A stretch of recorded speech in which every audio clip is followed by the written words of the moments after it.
చూడండి, గంటల కొద్ది గరిటెతో కుస్తీ పట్టకండి.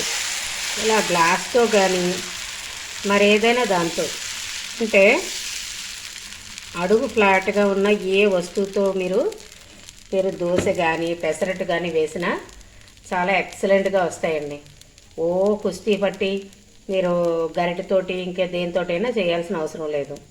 అడుగు ఫ్లాట్గా ఉన్న గ్లాస్ కానీ కూరగిన్నెలు కానీ ఏట్లతో వేసినా కూడా చాలా నీట్గా వస్తాయి.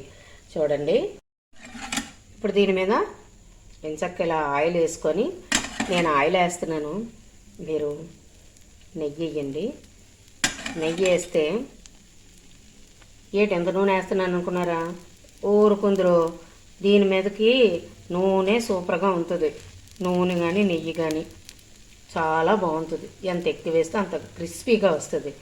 ఏమి వేయకుండా క్రిస్పీగా రమ్మంటే అట్టు మాడిపోద్ది, క్రిస్పీగా రాదు ఏమి.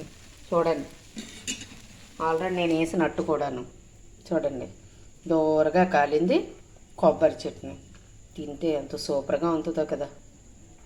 ఏండి, మీకు కూడా కావాలనుకుంటే తయారు చేయండి. ఇది ఎలా చేయాలనేది మీరు అడిగితే కనుక నేను డీటెయిల్గా నేను పెడతాను, పెద్ద వీడియో పెడతాను. ఏంటి, ఎవరు పెద్ద వీడియో నా వీడియో అసలు చూడట్లేదండి, ఎవరు ఫాలో అవ్వట్లేదు, లైక్ చేయట్లేదు.